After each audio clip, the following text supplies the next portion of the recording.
Metal and non metal में difference. दूसरा चीज़ कि जो क्वेश्चन है इलेक्ट्रिक करंट के लिए हम जो वायर यूज़ करते हैं वो नॉन मेटल का क्यों नहीं होता, मेटल का क्यों होता है। तो इसका जो आंसर होगा वो हमको यहाँ से मिलेगा। पहला जो मेजर डिफरेंस होता है मेटल और नॉन मेटल का, कि मेटल के आउटर मोस्ट सेल में 1, 2 और 3 इलेक्ट्रॉन होते हैं, जबकि 5, 6 और 7 इलेक्ट्रॉन नॉन मेटल के आउटर मोस्ट सेल में होते हैं। इसको एक एग्जांपल से हम लोग समझते हैं। जैसे हम लोग एक एग्जांपल लेते हैं सोडियम का, जिसका एटॉमिक नंबर होता है 11। तो ऑक्टेट रूल क्या बोलता है कि जो इनर सेल होगा उसमें 2 इलेक्ट्रॉन होंगे, उसके बाद 8 और उसके बाद 18 होंगे। लेकिन अभी 18 तक का एटॉमिक नंबर है नहीं या उससे ऊपर नहीं है, तो हम लोग अभी उतने में नहीं जाएंगे। फ़िलहाल जो हम लोग कोशिश करेंगे रखने का 2, 8, 8 ऐसे रखते हैं। तो फिलहाल तो यहाँ 2 हो गया, ये 8 हो गया, 10 और जो एक बचा एक इलेक्ट्रॉन ये, यानी कि इसके आउटर मोस्ट सेल में यहाँ पे एक इलेक्ट्रॉन है। अब यहाँ पे दूसरा हम लोग एग्जांपल लेंगे ऑक्सीजन का। ऑक्सीजन का एटॉमिक नंबर होता है 8। तो पहले 2 इलेक्ट्रॉन भरेंगे इनर सर्कल में, उसके बाद 6 भरेंगे। तो यहाँ पे इसका आउटर मोस्ट जो सेल है उसमें कितने इलेक्ट्रॉन है, 6। तो यहाँ से क्या समझ में आया कि ये जो होगा सोडियम मेटल होगा और जो ऑक्सीजन होगा वो नॉन मेटल होगा। अब हम लोग क्वेश्चन में आते हैं कि इलेक्ट्रिक करंट के लिए हम जो वायर यूज़ करते हैं वो नॉन मेटल का क्यों नहीं होता, लकड़ी का, प्लास्टिक का, पेपर का, ये सब का क्यों नहीं होता है, वो किसी मेटल का क्यों होता है। इसका आंसर हमको यहीं से मिलेगा। इसको एक इलेक्ट्रिक सर्किट से समझ पाएंगे।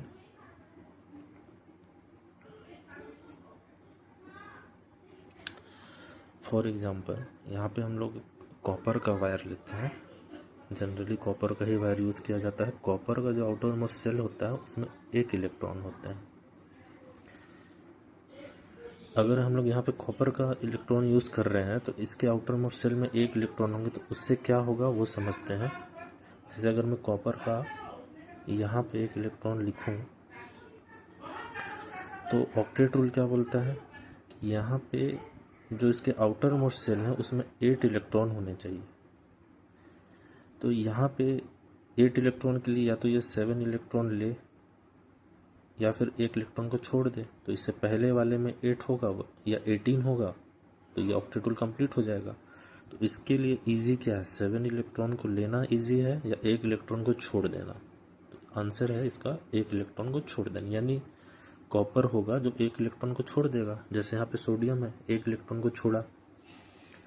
1, 2, 3 इलेक्ट्रॉन होते हैं। अगर यहाँ पे हम लोग एल्यूमिनियम भी ले लें जिसका 2, 8 और 3 एटॉमिक नंबर होता है, तो ये इसको ऑक्टेट रूल कंप्लीट करने के लिए 5 इलेक्ट्रॉन ले ले या 3 इलेक्ट्रॉन को छोड़ दे। ज़्यादा इजी होगा 3 इलेक्ट्रॉन को छोड़ दे।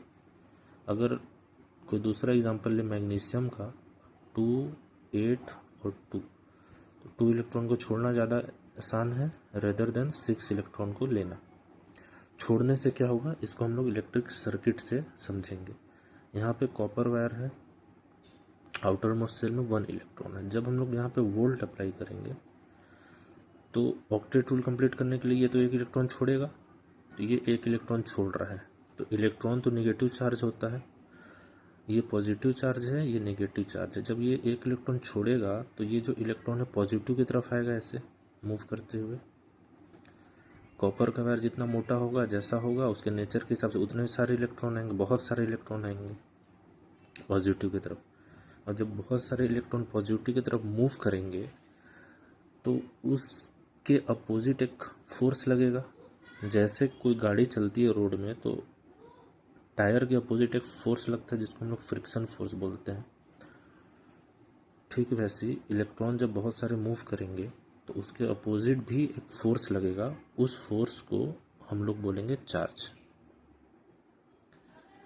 कितना फोर्स लगेगा, 1 सेकेंड में जितने इलेक्ट्रॉन मूव करेंगे या पर यूनिट टाइम जितने इलेक्ट्रॉन मूव करेंगे उसके अपोजिट उतना ही चार्ज लगेगा। यानी कि चार्ज कितना लगेगा पर यूनिट टाइम या पर सेकेंड।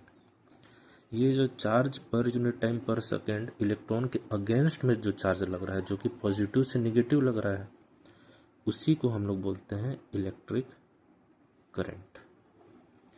इससे ये प्रूफ हुआ कि मेटल्स यहाँ पे जो इलेक्ट्रिक करंट होता है वो हमेशा मेटल्स का ही होता है। नॉन मेटल्स, अगर यहाँ पे नॉन मेटल्स का कोई एग्जांपल नहीं, जैसे ऑक्सीजन का लें या फिर लकड़ी ही मान लेते हैं फॉर एग्जांपल, उसके आउटर मोस्ट शेल में 6-7 या 5-6 या 7 इलेक्ट्रॉन होने चाहिए। अगर 6 मान लें यहाँ पे आउटर मोस्ट, तो ये 2 इलेक्ट्रॉन लेगा 8 कंप्लीट करना कि 6 छोड़ेगा। ये जब 2 इलेक्ट्रॉन लेगा तो यहाँ 2 इलेक्ट्रॉन ले रहा है ना, छोड़ नहीं रहा है नॉन मेटल, तो लेगा तो ये इलेक्ट्रॉन इधर मूव करेगा ही नहीं।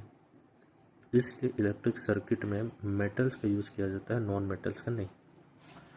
अब समझते हैं कि हम लोग एल्यूमिनियम का यूज़ क्यों नहीं करते, कॉपर का यूज़ क्यों करते हैं। इलेक्ट्रिक सर्किट में एल्यूमिनियम का यूज़ क्यों नहीं करते, कॉपर का यूज़ क्यों करते हैं कि एल्यूमिनियम का जब हम लोग इलेक्ट्रॉनिक कॉन्फ़िगरेशन बनाएंगे तो ये है 2, 8 और 3। एल्यूमिनियम का एटॉमिक नंबर 13 होता है, तो 2, 8 और 3 हो गया। और जो कॉपर का बनाएंगे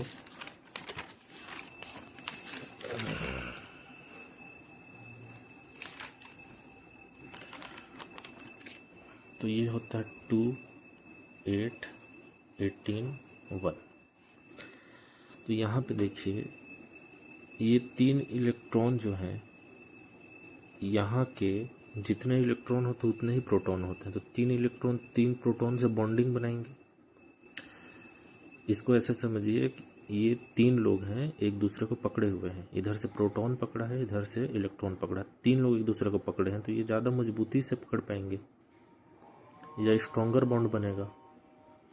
यहाँ पे एक इलेक्ट्रॉन है, एक इंसान दूसरे इंसान को पकड़ा है, एक ही इंसान पकड़ा है। यहाँ पे 3 इंसान पकड़े हैं, इसका बॉन्ड उतना स्ट्रॉन्ग नहीं होगा, ये वीकर बॉन्ड होगा। वीकर बॉन्ड होगा तो ये 1 इलेक्ट्रॉन ज़्यादा जल्दी रिलीज़ हो जाएगा। इसको रिलीज़ होने में थोड़ा दिक्कत होगा, ये ज़्यादा इजीली रिलीज़ हो जाएगा। तो जितना ज़्यादा इजीली रिलीज़ होगा इलेक्ट्रॉन उतना अच्छा है इलेक्ट्रिक करंट के लिए। इसलिए हम लोग इलेक्ट्रिक करंट में, इलेक्ट्रिक सर्किट में जो वायर यूज़ करते हैं वो कॉपर का होता है, ना कि एल्यूमिनियम का होता है। जो जितना इजी इलेक्ट्रॉन रिलीज़ करेगा इलेक्ट्रिक करंट के लिए उतना बेटर होगा।